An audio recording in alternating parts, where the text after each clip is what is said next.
नमस्कार दोस्तों, Rajasthan GK academy के यूट्यूब चैनल में आपका हार्दिक स्वागत है।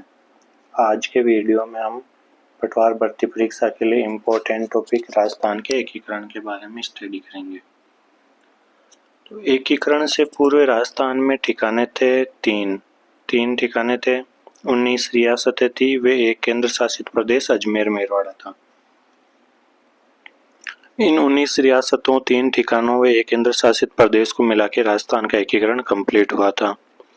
तो ये 3 ठिकाने कौन से थे? 3 में एक था नीमराणा था अलवर में, कुशलगढ़ बांसवाड़ा तथा लावा जयपुर। अब नीमराणा उस टाइम अलवर रियासत में था, परंतु अभी नीमराणा वर्तमान में कोटपुतली बेरोड जिले में है। कुशलगढ़ उस टाइम बांसवाड़ा रियासत में था, कुशलगढ़ अभी भी बांसवाड़ा जिले में है। लावा उस टाइम जयपुर रियासत में था, परंतु लावा वर्तमान में टोंक जिले में है। तो ये तो हो गई ठिकानों की बात। अब केंद्र शासित प्रदेश एक हो ही गया अजमेर मेरवाड़ा। अब 19 रियासतें, उनके बारे में भी हम पढ़ेंगे। इससे पहले एकीकरण के लिए रियासती विभाग की स्थापना की गई थी। रियासती विभाग की स्थापना कब की गई थी? 5 जुलाई 1947 को, तथा इसका अध्यक्ष बनाया था लौह पुरुष सरदार वल्लभ भाई पटेल को। रियासती विभाग के सचिव थे वीपी मेनन। सरदार वल्लभ भाई पटेल ने सभी रियासतों को भारत में विलय के लिए 14 अगस्त 1947 तक का टाइम दिया था कि आप 14 अगस्त 1947 तक हस्ताक्षर कर लो, तब भारत में मिल सकते हो। अब रियासती विभाग के बारे में पूछा जाता है। इसके सचिव वीपी मेनन, अध्यक्ष सरदार वल्लभ भाई पटेल तथा गठन 5 जुलाई 1947।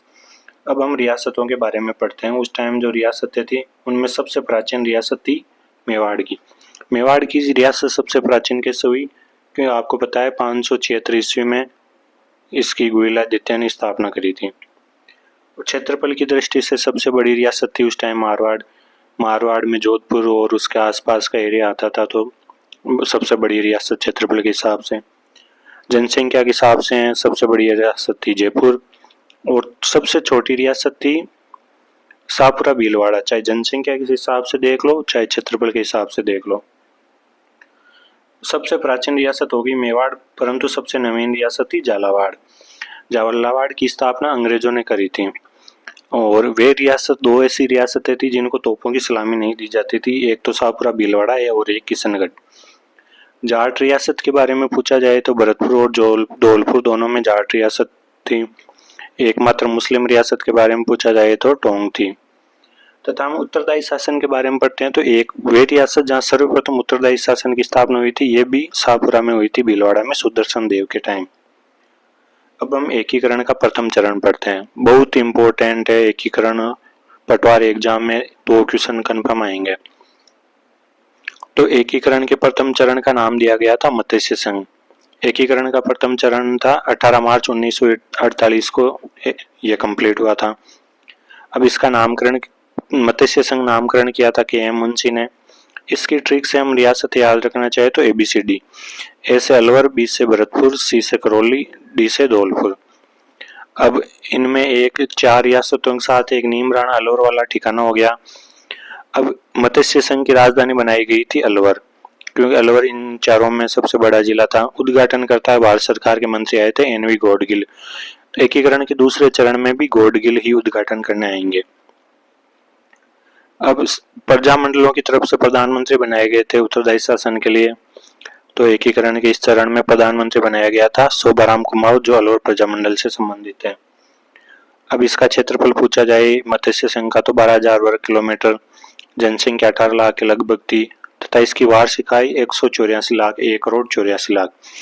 ये वार्षिक आय मैंने इसलिए लिखी है क्योंकि ये RS के एग्जाम में वार्षिक आय का 1 पॉइंट दे रखा था। RS का जो प्रीवियस ईयर्स के पेपर्स थे उनमें से हैं।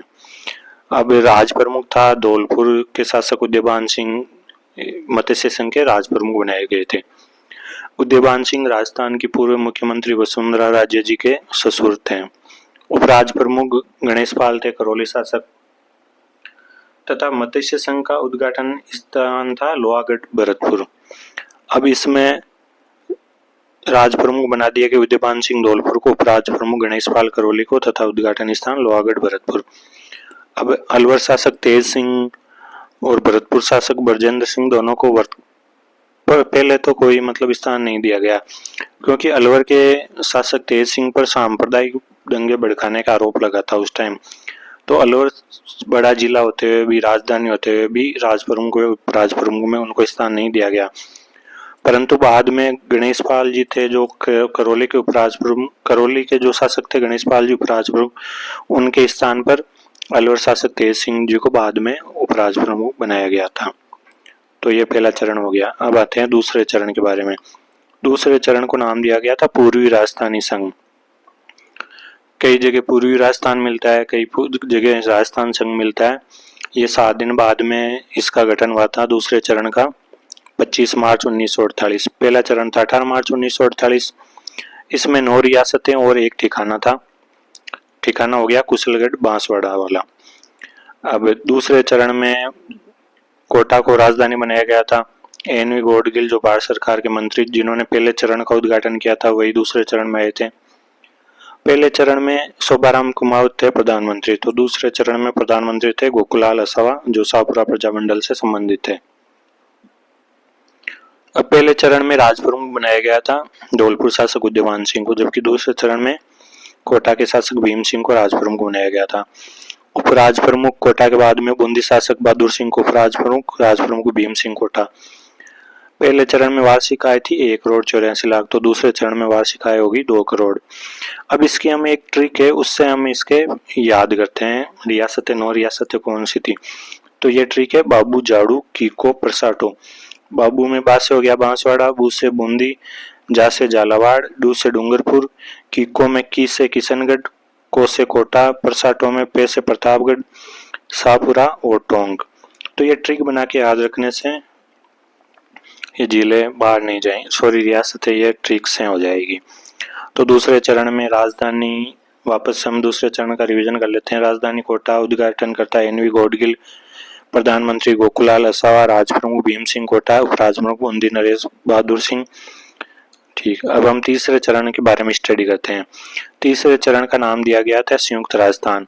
तीसरा चरण 18 अप्रैल 1948 को कंप्लीट हुआ था। इसमें द्वितीय चरण के में केवल उदयपुर को जोड़ा गया है। जो दूसरा चरण था पूर्वी राजस्थान या राजस्थान संघ, उसमें उदयपुर जोड़ के तीसरा चरण हो गया। इसकी राजधानी उदयपुर, बड़ी सिटी है तो उदयपुर होगी। इसमें नेहरू जी आए थे, इसका उद्घाटन करता। प्रधानमंत्री थे इसमें उदयपुर प्रजामंडल से संबंधित माणिकलाल वर्मा। राजप्रमुख थे भूपाल सिंह उदयपुर वाले। अब दूसरे चरण में जो राजप्रमुख थे कोटा नरेश भीम सिंह, उनको इस चरण में उपराजप्रमुख बना दिया गया था। तो कोटा नरेश भीम सिंह हो गए उपराजप्रमुख। इसमें वार्षिक आय होगी 3.16 करोड़। अब इसके बाद हम देखते हैं चौथा चरण। चौथा चरण राजस्थान के एकीकरण का सबसे महत्वपूर्ण पार्ट माना जाता है। तो चौथा चरण को नाम दिया गया था व्रत राजस्थान। ये स्थापना हुई थी इसकी 30 मार्च 1949। चतुर्थ चरण में राजस्थान का एकीकरण लगभग कंप्लीट हो गया था, क्योंकि जयपुर, जोधपुर जैसी बड़ी रियासतें भी आ गई थी इसमें। तो इसलिए राजस्थान दिवस 30 मार्च को चतुर्थ चरण की वजह से ही मनाया जाता है। तो इसमें जो संयुक्त राजस्थान था तीसरे चरण, उसमें ट्रिक कर दी ट्रिपल जे बी। एक जैसे जैसलमेर, एक जैसे जोधपुर, एक जैसे जयपुर, एक जैसे बीकानेर। अब जो लावा ठिकाना है वो इसका विलय चतुर्थ चरण से पूर्व ही 19 जुलाई 1948 को ही जयपुर में कर दिया गया था। तो इस ठिकाने का अलग से विलय नहीं हुआ, क्योंकि यह ठिकाना जयपुर के अंदर पहले ही शामिल हो गया था। अब चतुर्थ चरण की हम राजधानी देखा जाए तो जयपुर आ गया, तो राजधानी जयपुर ही होगी। तीसरे चरण के उद्घाटन करता थे जवाहरलाल नेहरू, तो चतुर्थ चरण के उद्घाटन करता हो जाएंगे सरदार वल्लभ भाई पटेल। इसमें प्रधानमंत्री हीरालाल शास्त्री आ जाएंगे। अब इसमें भूपाल सिंह जो थे पिछले चरण के राज प्रमुख, उनको महाराज प्रमुख नाम की अलग पोस्ट सर्जित करके महाराज प्रमुख बना दिया गया। राज प्रमुख हो जाएंगे इसमें सवाई मान सिंह सेकंड जयपुर शासक, और कोटा नरेश भीम सिंह उपराज प्रमुख। इस चरण को शामिल करने के लिए पी सत्यनारायण राव समिति बनी थी कि किस हिसाब से शामिल करना है उसलिए। तो पी सत्यनारायण राव समिति चतुर्थ चरण से संबंधित है। राजस्थान दिवस 30 मार्च ये चतुर्थ चरण से हो गया। अब कई एग्जाम्स जो लेवल के एग्जाम्स होते हैं उनमें समिति में कौन अध्यक्ष कौन सदस्य, उससे भी क्वेश्चन पूछा जाता है। तो पी सत्यनारायण राव समिति में 3 सदस्य हो गए। एक तो सत्यनारायण राव खुद अध्यक्ष हो गए, फिर वी विश्वनाथ हो गए सदस्य, वी के गुप्ता सदस्य हो गए। ये एकीकरण का टॉपिक मैंने पूरा डिटेल से स्टडी करके अपने हाथों से खुद नोट्स बनाए हैं तथा एक भी पॉइंट छोड़ा नहीं है इसमें। इसलिए समिति के अध्यक्ष सदस्य आपको कई कोचिंग के नोट्स में नहीं देखने को मिलेंगे, परंतु मैंने इसमें शामिल किया है। इसके बाद चतुर्थ चरण में जयपुर और जोधपुर दोनों शामिल हो गए, तो इनके बीच राजधानी को लेकर विवाद हो गया था, क्योंकि जयपुर भी बड़ी रियासत थी, जोधपुर भी बड़ी रियासत थी। तो दोनों में वे विवाद को समाधान के लिए BR पटेल समिति का गठन किया गया। तो इस समिति का भी पूछा जा सकता है। BR पटेल अध्यक्ष, TC पुरी सदस्य तथा SP सिन्हा सदस्य। अब ये एक दो एग्जाम में ये क्वेश्चन पूछा गया है कि जयपुर व जोधपुर में राजधानी विवाद को लेकर कौन सी समिति का गठन किया गया था, तो ये BR पटेल समिति। अब इस समिति ने निर्णय दिया कि जयपुर को तो राजधानी बना दो तथा जोधपुर में न्याय व्यवस्था हाईकोर्ट की स्थापना कर दी। अब अगला चरण है पंचम चरण। पंचम चरण में जो चौथा चरण है और पहला चरण दोनों को शामिल किया गया था। चौथे चरण में जो संयुक्त राजस्थान था और उसमें मत्स्य संघ को शामिल किया गया था। वृहत राजस्थान में मत्स्य संघ को तो हो गया संयुक्त वृहत राजस्थान। राजधानी अब जयपुर ही रहेगी हमेशा। राजधानी जयपुर। प्रधानमंत्री हीरालाल शास्त्री, राजस्व मंत्री शोभाराम कुमावत, जो प्रथम चरण में जो मत्स्य संघ में जो प्रधानमंत्री थे वो इसमें राजस्व मंत्री आ गए। अब ये मत्स्य संघ का राजस्थान में मिले शंकर देवराय समिति की सिफारिश पे किया गया था। बहुत इंपॉर्टेंट क्वेश्चन कि किस समिति की सिफारिश पर मत्स्य संघ का राजस्थान में विलय किया गया था, तो यह है शंकर देवराय समिति की सिफारिश पर। अब इस समिति में 3 सदस्य थे। एक तो शंकर देवराय खुद अध्यक्ष हो गए, फिर एक प्रभु दयाल हो गए, फिर एक R.K. रंधावा हो गए। तो शंकर देवराय के अलावा प्रभु रंधावा आप याद रख लेना, तो प्रभु दयाल और R.K. रंधावा। अब इसमें पंचम चरण में राज प्रमुख वही स्वाभिमान सिंह सेकंड, उपराज प्रमुख वही भीम सिंह कोटा शासक, महाराज प्रमुख वही भोपाल सिंह उदयपुर वाले। इसके बाद में छठे चरण में सिरोही का विलय हुआ था। छठा चरण की डेट है 26 जनवरी 1950। इसमें 5वां चरण जो था संयुक्त राजस्थान, उसमें सिरोही को शामिल कर दिया गया था तथा सिरोही का अबू देलवाड़ा वाला पार्ट छोड़ गए। अब इसमें राजधानी वही जयपुर रहेगी, राज प्रमुख वही स्वाभिमान सिंह सेकंड रहेंगे जयपुर शासक, उपराज प्रमुख वही भीम सिंह कोटा, महाराज प्रमुख वही भोपाल सिंह उदयपुर तथा प्रधानमंत्री भी वही हीरालाल शास्त्री। इस चरण में प्रधानमंत्री पद को समाप्त करके मुख्यमंत्री पद का सृजन कर दिया गया। अब प्रधानमंत्री की जगह मुख्यमंत्री लिखा जाने लग जाएगा बाद में। तो छठे चरण में कुछ नहीं है, 5वें चरण के सेम टू सेम है, केवल संयुक्त राजस्थान में सिरोही जोड़ना है अबू देलवाड़ा वाले पार्ट को छोड़ के। अब छठे चरण की डेट है 26 जनवरी 1950। अब 7वां और अंतिम चरण। 7वां चरण वर्तमान राजस्थान अस्तित्व में आ गया था। सप्तम चरण वर्तमान राजस्थान, यह हुआ था सप्तम चरण 1 नवंबर 1956 को। अब सप्तम चरण को हमने ऐसे याद रखना है। छठे चरण में जो संयुक्त राजस्थान संघ था उसमें अजमेर मेरवाड़ा जोड़ दिया। अजमेर अब ही जुड़ेगा 7वें चरण में राजस्थान में आके। इसके अलावा जो सिरोही का बचा हुआ पार्ट था अबू देलवाड़ा, वो भी जोड़ दिया। इसके अलावा MP में एक सुनील टप्पा जगह थी, उसको राजस्थान के झालावाड़ में मिला लिया गया तथा MP से एक जगह हमने ली, तो MP को हमने सिरोंज दे दिया, राजस्थान के कोटा का भाग। तो यह है कि सिरोही का बचा हुआ भाग अबू देलवाड़ा 7वें चरण में मिलाया गया। बिल्कुल राइट। MP से सुनील टप्पा क्षेत्र को राजस्थान के झालावाड़ में मिलाया गया तथा राजस्थान के कोटा से सिरेन क्षेत्र को MP में मिलाया गया। इसमें राज प्रमुख का पद समाप्त करके राज्यपाल के पद का सृजन कर दिया गया तथा 7वें चरण में राजस्थान के प्रथम राज्यपाल बनेंगे गुरुमुख निहाल सिंह। महाराज प्रमुख का पद 1955 में समाप्त कर दिया गया था, जबकि राज प्रमुख और उपराज प्रमुख का पद 1956 में इस चरण में समाप्त किया गया। अब अजमेर इसमें जुड़ेगा, जुड़ते ही जिला बना देंगे अजमेर को। 1 नवंबर 1956 को अजमेर राजस्थान का 26वां जिला बना। अजमेर 7वें चरण से पूर्व एक अलग राज्य था। राजस्थान अलग राज्य था, अजमेर अलग राज्य था। राजस्थान B श्रेणी का राज्य था तथा अजमेर C श्रेणी का राज्य था। अजमेर 7वें चरण से पूर्व C श्रेणी का राज्य था तथा राजस्थान B श्रेणी का राज्य था। यह श्रेणी व्यवस्था 1956 में ही 7वें संविधान संशोधन द्वारा समाप्त कर दी गई। अब 7वां चरण होने के बाद भी राजधानी जयपुर ही रहेगी। हालांकि अजमेर व जयपुर में राजधानी को लेकर विवाद होगा तथा पी सत्यनारायण राव समिति का गठन किया जाएगा उसके लिए, परंतु राजधानी जयपुर ही रहेगी। इसमें राज्यपाल आ जाएंगे प्रथम गुरुमुख निहाल सिंह, इसमें प्रथम मुख्यमंत्री आ जाएंगे हीरालाल शास्त्री, तथा 7वें चरण में राज्य पुनर्गठन आयोग के लिए एक समिति बनी थी, फजल अली समिति। उस समिति की सिफारिश से अजमेर तथा अबू देलवाड़ा को राजस्थान में मिलाया गया था। अब जयपुर और अजमेर में राजधानी का विवाद हो जाएगा। अब तो पी सत्यनारायण राव समिति बनेगी और पी सत्यनारायण राव समिति फिर से जयपुर को ही राजस्थान की राजधानी बनाए रखने की सिफारिश करेगी।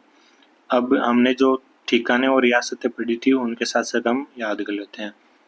अब नीम राणा जो अलवर वाला ठिकाना था उसके शासक थे राजेंद्र सिंह एकीकरण के टाइम।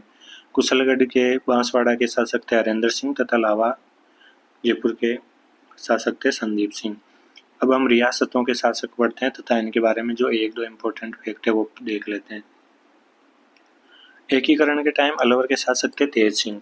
अलवर में जो मेव जनजाति या मेव जाति बहुत ज़्यादा जनसंख्या में रहती है, तो अलवर वाले मेव अलग से मेवस्तान बनाने की मांग कर रहे थे मेव मुसलमान।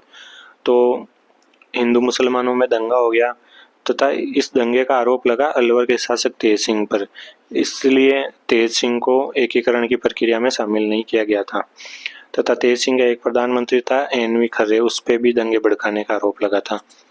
भरतपुर का शासक था बरजेंद्र सिंह। इसने जब भारत स्वतंत्र हुआ 15 अगस्त 1947 को, तब स्वतंत्रता दिवस नहीं बनाया था, इसलिए भारत सरकार ने इसको पद से हटा दिया था।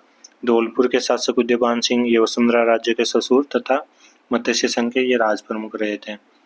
करौली के शासक गणेश पाल देव ये मत्स्य संघ में उपराज प्रमुख रहे थे। बांसवाड़ा के शासक थे चंद्रवीर सिंह। इन्होंने ये कहा, जब इन्होंने अपनी रियासत का राजस्थान में विलय किया तब इन्होंने ये कहा था कि साइन करते टाइम कि मैं अपने डेथ वारंट पर हस्ताक्षर कर रहा हूँ। बूंदी के शासक बहादुर सिंह ये दूसरे चरण, जो एकीकरण का दूसरे चरण था उसमें उपराज प्रमुख थे, जो पूर्वी राजस्थान संघ 25 मार्च 1948 को बना था। झालावाड़ के शासक थे हरीश बहादुर, इनका कोई खास योगदान नहीं है। डूंगरपुर के लक्ष्मण सिंह ये डूंगरपुर, बांसवाड़ा तथा प्रतापगढ़ को मिलाकर वागड़ संघ बनाना चाहते थे। किशनगढ़ के शासक थे उस टाइम सुमेर सिंह। कोटा के भीम सिंह हम पढ़ते ही हैं कि ये दूसरे चरण में राज प्रमुख रहे थे। इसके बाद में प्रतापगढ़ का तो सीधा से इजीली याद रह जाएगा कि प्रतापगढ़ के शासक एकीकरण के टाइम प्रताप सिंह थे। शाहपुरा के शासक सुदर्शन देव, इनके बारे में एक फैक्ट ये है कि इन्होंने सबसे पहले शाहपुरा में उत्तरदायी शासन की स्थापना करी थी। टोंक की एकमात्र मुस्लिम रियासत, इसके शासक थे अजीजुद्दौला। इसके बाद में उदयपुर के शासक थे भूपाल सिंह, जो महाराज प्रमुख रहे थे तीसरे चरण में राज प्रमुख तथा चौथे चरण से फिर महाराज प्रमुख। जोधपुर के शासक थे हनुमान सिंह। ये अपनी रियासत का पाकिस्तान में विलय करना चाहते थे, इसलिए इम्पोर्टेंट है। इसके बाद में जैसलमेर के रघुनाथ सिंह, इन्होंने जैसलमेर में सागरमल गोपा पर बहुत अत्याचार किए थे, ये भी इम्पोर्टेंट है। जयपुर के मान सिंह सेकंड, जो राज प्रमुख रहे थे। बीकानेर के शार्दुल सिंह तथा सिरोही के अभय सिंह, इनमें से लगभग शासक आपको याद रखने। एकीकरण कंप्लीट हो गया। एकीकरण में जो इम्पोर्टेंट फैक्ट है जिनसे वन लाइनर सीधा एग्जाम में क्वेश्चन आता है उनके बारे में देख लेते हैं। तो पहला फैक्ट है कि राजस्थान के एकीकरण में कुल कितना टाइम लगा। तो एकीकरण में कुल 8 वर्ष 7 माह तथा 14 दिन लगे। ये कैसे लगे कि पहला चरण का गठन हुआ था 18 मार्च 1948 को तथा एकीकरण कंप्लीट हुआ था 1 नवंबर 1956 को। तो इनके बीच में 8 वर्ष 7 माह तथा 14 दिन हो गए। अब जो मैंने एक फैक्ट पहले बता दिया कि बांसवाड़ा के मारावल चंद्रवीर सिंह ने अपनी रियासत के विलय पत्र पर हस्ताक्षर करते हुए कहा था कि मैं अपने डेथ वारंट पर हस्ताक्षर कर रहा हूँ। इसके अलावा जोधपुर का शासक हनुमान सिंह अपनी रियासत को पाकिस्तान में मिलाना चाहता था। इसका खुलासा सुमनेश जोशी वहाँ का एक पत्रकार था, उसने अपने समाचार पत्र सियासत में किया था इसका खुलासा। इसके अलावा मेवाड़ महाराणा का भी एक इम्पोर्टेंट कथन है एकीकरण के बारे में। मेवाड़ महाराणा भोपाल सिंह ने कहा, मेरी इच्छा तो मेरे पूर्वजों ने पहले ही निश्चित कर दी थी कि मेरे पूर्वज पहले ही भारत में मिलना चाहते थे, तो मेरी इच्छा पूर्वजों ने निश्चित कर दी थी।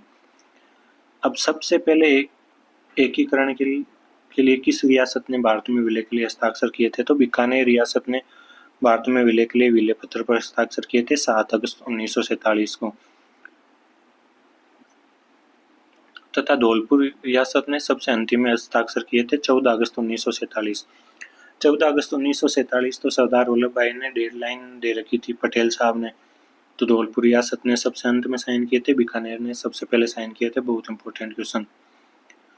अब रियासती विभाग ने एक गाइडलाइन जारी करी थी कि जो रियासत अपनी वार्षिक आमदनी 1 करोड़ तथा जनसंख्या 10 लाख का आंकड़ा पूरा करती हो, वो अपना स्वतंत्र अस्तित्व बनाए रख सकती थी। उस टाइम जयपुर, जोधपुर, बीकानेर और उदयपुर 4 ऐसी रियासतें थी जो रियासती विभाग के अनुसार अपना स्वतंत्र अस्तित्व बनाए रख सकती थी, परंतु इन्होंने भारत में विलय किया।